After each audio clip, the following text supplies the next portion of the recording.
Hola, ¿qué tal? ¿Cómo están? Soy Silvestre López Portillo. Bienvenidos a Filmoteca Digital. El día de hoy vamos a tener un programa especial de la séptima entrega. Así es, la séptima entrega. No hay séptimo malo, o era quinto, pero bueno, ya sexto y séptimo malo de Rápidos y Furiosos. Pero antes, este es el tráiler de la semana.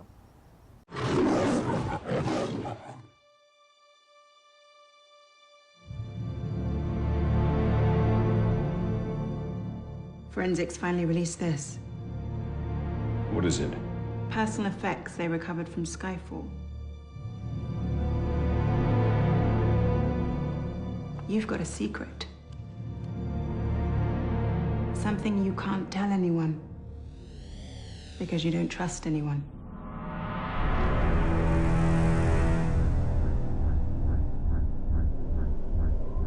I always knew death would wear a familiar face. But not yours. I was at a meeting recently and your name came up.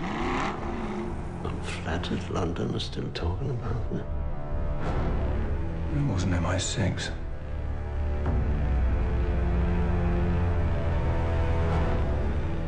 You're a kite dancing in a hurricane, Mr. Bond. Welcome, James. It's been a long time. And finally, here we are.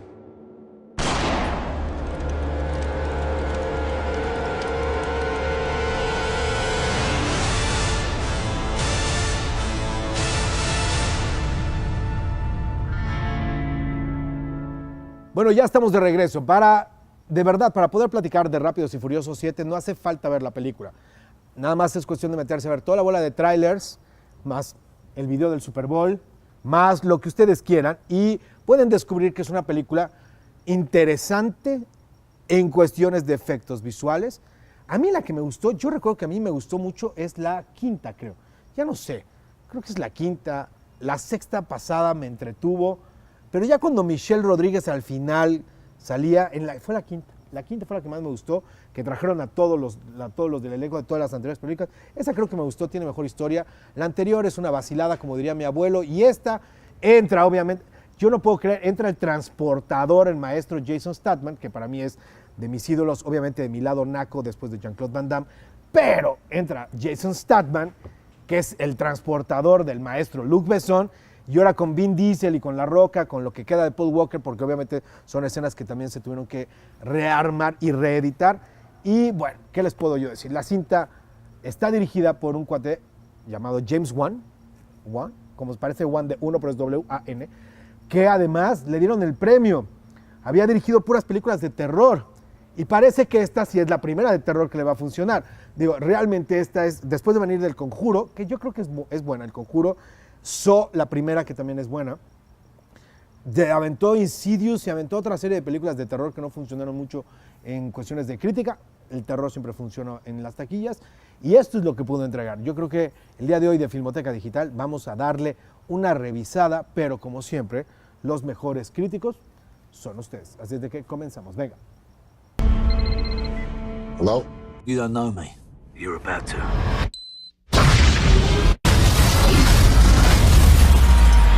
In this film, all the events of the previous movies, and even some events that the audience is going to get a real joy out of seeing in this movie that they've never seen before, that they know are in the mythology of Fast and Furious. Everything comes together in this movie, and questions are answered. New thoughts are proposed. Their identities are unraveled even further.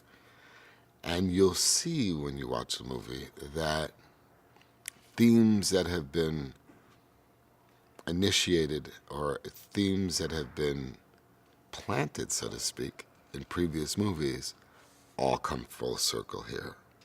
I think having Jason in this makes such a huge difference. He brings with it a sense of gravitas to that particular character, and he brings with it a sense of danger as well, because you know, Jason has his own history as well with the movies he's made himself, and so he comes into this, you know, with his sort of own built-in brand, and I think that's very important because you know, part of what makes this movie fun is seeing Vin Diesel going up against Jason Statham, or Dwayne Johnson going up Jason Statham, and the idea of this sort of triangle between these three really badass guys is super cool.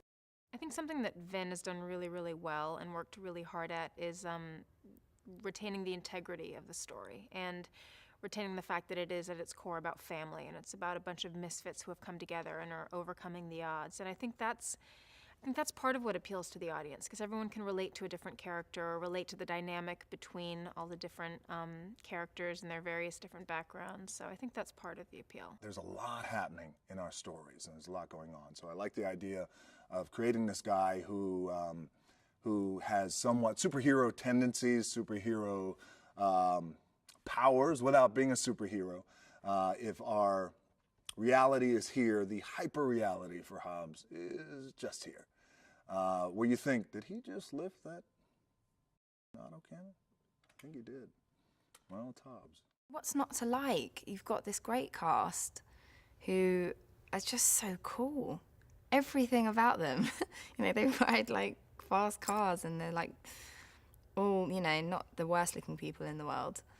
So, you know, you've got this really cool, fun kind of series of films, but it also touches upon real things, like, you know, this word family that they often throw in there, you know, about, you know, sticking together and loyalty and all of those things. It's like real, you know, stories that you would experience. They just happen to do it in this kind of crazy car racing, you know, vault stealing world that they have.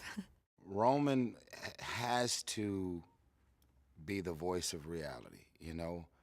While everybody else is just ready to do whatever the leader says, I'm not having it. I got a problem with authority.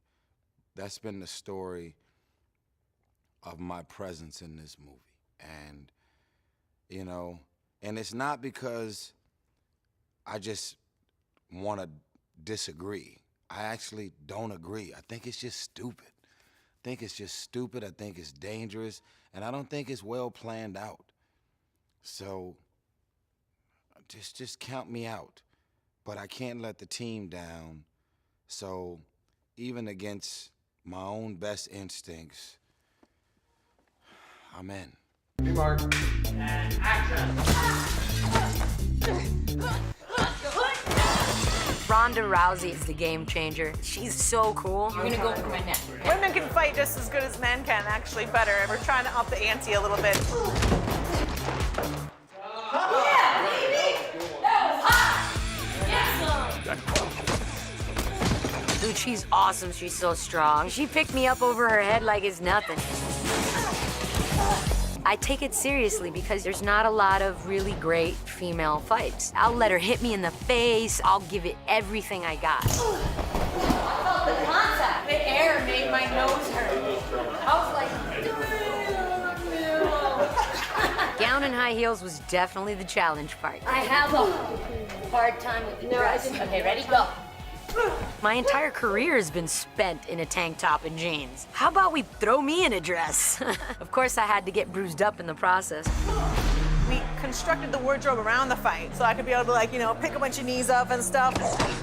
Ballroom dancing shoes are flexible. And the first thing I thought, I was like, oh my God, I could kill someone in those shoes, because that's how my thought process works. I fight on my toes anyway. My base martial art is judo, and all your weight's supposed to be on your toes. We could really do a lot of the same moves, and it'll look seamless. This is going to be a very different and glamorous look at a fight scene. Of course, a character like Letty, in her prom queen moment, she's gotta have a throwdown. You'll see it on screen. I get thrown all over the place. Got it? Jason Statham is one of those actors that has always kept it cool and always kept it consistent. So he's a wonderful talent to watch, period. We needed a character that represented the location we just lived in for 2 hours, which is London. Jason Statham did that. We wanted to get a formidable character, but we wanted the character's formidability to be different than Hobbs's formidability. One of the things we tried to infuse into the fight is a bit of the personality of the characters, right? Personality of the actors. You know, trying to bring some of Dwayne's sort of signature moves into his fight moments and bring some of the things that Jason is so good at. Jason's so quick and so powerful in his moves.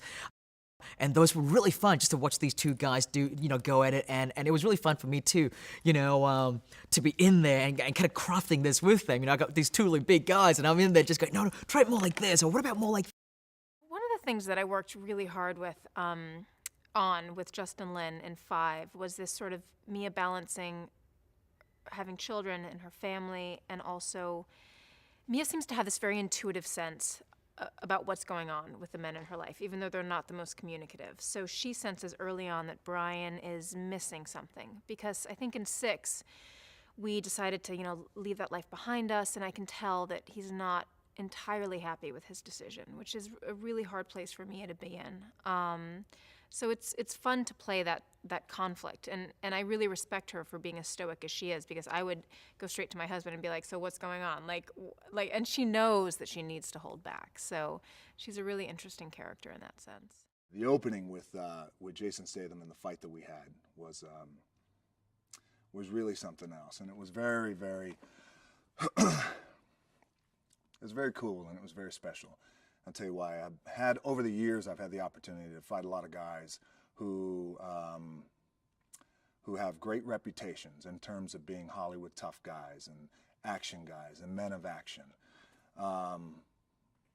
Jason Statham really takes the cake. Ramsey has created a technology that everybody's kind of excited about and heard about, and it's got the potential to kind of change everything. It's a device or a technology that allows you to hack any audio device or anything that's able to record anything that's got a camera on it, you know, and she can pretty much find anybody under like 4 minutes or something crazy. So this device is like really valuable to people who want to do good, but it's also really valuable to people that want to do bad. And something like that is very dangerous in, you know, if it falls into the wrong hands. And so I think she kind of knew that, and she kind of shipped it off to her friend. She didn't want to deal with it. She was like, I've created it, but I feel like, because she's a very proud individual, she was never going to destroy it, or she maybe thought about it and was like, oh, it's so good, this is so much work, how can I get rid of it? But she, so she sends it away, and, you know, people know that she's responsible for it, and they come for her, and they're trying to find out where she's got it. So when the team find her, she's actually being held captive, and she's about to be tortured for information and then potentially killed. You know, if she gives up the information or if she doesn't. So it's kind of, she's in a very sticky situation. I've never felt the responsibility of being funny than I felt in this one.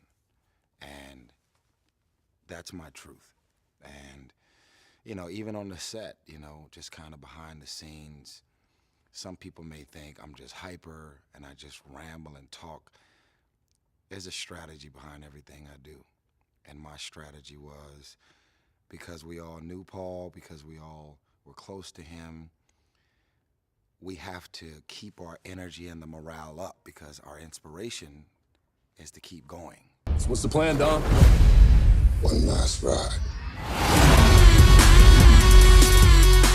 Bueno, gracias por acompañarnos el día de hoy en Filmoteca Digital. Soy Silvestre López Portillo. Acuérdense que están las redes sociales. El Twitter es @SilvestreLPV.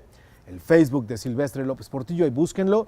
También está el Facebook de Filmoteca Digital y obviamente está la página de www.TVUDLAP, en donde estamos conectando ideas. Métanse, píquenle play a www.TVUDLAP, ¿sale? Ahí estamos.com, obviamente. Ahí estamos, los espero la próxima semana, 6 de la tarde, aquí en Filmoteca Digital. Que estén bien.